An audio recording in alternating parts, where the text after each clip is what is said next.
Welcome back to Contemporary Black Voices. And again, with us today, we have Dr. Brenya Chumasi, and we're talking about the murder on the subway in New York of Jordan Neely. And so when we left off, we were talking about leadership in the Black community, and we're also talking about Jordan Neely and his mental health. And so I just want to let Dr. Chumasi address that for a little bit. All right, so apologies before I start. To talk about his mental health is taken away from the fact that our young man was murdered in full sight in public in the most horrific and unconscionable way. So if you don't mind, if I could mention Penny, the Marine. Yes, please, go ahead. Okay. So right now we know that there are charges on him and they're tiptoeing around him. They treated him all so nice. They didn't put handcuffs on him. He had to come and report himself, and he's allowed to go home and take care of his stuff. And they talk about manslaughter. Well, I'm here to say, controversially, that it needs to be homicide. It needs to be murder because of the chokehold. And I would like to talk about that legally. The chokehold of this young Marine that you had studied and we researched, the chokehold is something that he was trained on, and it's used for war times. And in war times, the chokehold is used in extreme situations where you're going to kill. You're going to kill the person you're doing a chokehold on. It takes 90 seconds to kill a human being with the chokehold. I want everyone to know this, 90 seconds. And he knew what he was doing, and he was intent on killing him. Now, those of us here on the panel, we're practitioners as well. And so we've known how to do restraints, and that's under the shoulders. So audience, please understand this. Under the shoulders is restraint, and it restrains the person. With a chokehold, when the person, like for example, our precious Neely, Jordan Neely, when he moves his arms here or there, the neck can snap. And guess what? Penny, the Marine, knows that. Once the neck is snapped, the person's dead. So no, manslaughter one, manslaughter two is not what we're asking for as a community. We're asking for more. Okay. Why do you think the district attorney caught off on that charge instead of a higher charge? Okay, so based on my professional background, again, with the marketing of the media, of mainstream media and alternative media that people will look at nationally, locally, and internationally, which we'll talk about, right? They have to get the word out quickly. So they're in meetings, that's why it took so long. They're in meetings to see politically what the consumption of the audience, locally, community-wise, nationally, and internationally will be able to take. And that's my answer, based on my background. Okay. Dr. Chadwell, did you? Well, you know, this is interesting. Now, the U.S. made a decisive move to go ahead and enact an anti-Asian crime bill. But it continues to drag its feet on passing an anti-Black hate crime bill. So if this bill were to be passed, will it minimize the effects that we're seeing now, you know, the killing of Black men, Black women, et cetera, on the basis of hate? And I'm going to believe that Daniel Penny, there was an element of hate in what he did. 100%. Thank you for bringing up that question, Dr. Chadwell. It's fantastic because we have the anti-Black hate crime bill that's been out since, 2015, and it's not been addressed. Our need for leaders, because that's why I brought up the lobbying in Annapolis as an example. It can be done quickly. It doesn't have to drag. Yet the anti-Asian hate bill was brought up in 1 year and done in a year. And so this is purposed, again, I stay with my theme that based on my background, which I can't go into totally right now, it's the marketing of who grabs the flow first and puts it out first, then everybody else conditioned will then follow that flow. And that's what goes on with the Black community in terms of those in a position of authority and seat in Congress, legislature mainly, who make sure that with the help of certain national agencies and professionals in those agencies, national security agencies, they get the flow out faster and quicker. And I know they won't like me saying this, but that is a fact. Does that help you? And then the universal human rights, the United Nations already declared, and there's long articles you can look up under that. They've already declared that there's genocide going on in the United States of America against young Black men. And under the universal human rights, which we are a member of, it's being defaulted on constantly within our Black community. So I hope that helps answer your question. Well, you know, Wait, what- can you, okay. you said the United Nations Yes. has declared genocide is taking place in the United Before States? George Floyd. Before George Floyd? Oh, okay. And, you know, and I just saw a YouTube stream where an Israeli woman said that black men are a threat to United States, young black men. What? Yeah. Yeah. So this sentiment goes beyond the borders of the United States. Right. So they said black men are Young black men. young black men. Now it's young white men who are going around killing people. Yeah. And on that point, Yeah. Young black men. that's correct. Gee, And on that point, if you don't mind, if I bring something up about Baltimore City is like my city. San Antonio is my adopted city. But Baltimore City is my heart. So do you mind if I give this No, please, narrative? Do you please, mind? go ahead. Okay, this is a good one. So here I am, a broke black student in law school. So I have 3 jobs to pay my tuition, my books. I work hard, so I'm leaving the law library. And those of you who know Pennsylvania Avenue, I'm on the bus going down Pennsylvania Avenue in Baltimore. And it's dark. I'm the last one on the bus with the bus driver. And it stops at the usual place in front of a liquor store. And I got a block and a half in the dark, because people snoozing at that time in those days, to get to my townhouse where my housemate, a wonderful person, wonderful lawyer, is living.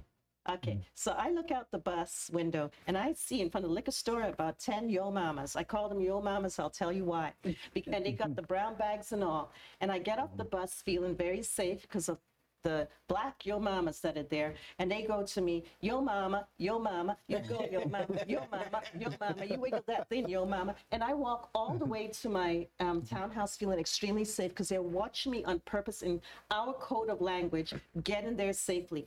But if I looked at, because I always did on purpose, and at that liquor store was another race, which I won't mention here, another race, I would stay on the bus with that bus driver, do a U-turn, go way back, an hour back to that bus stop where he has to go home, and I wouldn't get off because I'd be afraid. So I'm telling you here that our black men and our black people, they're not as dangerous as others.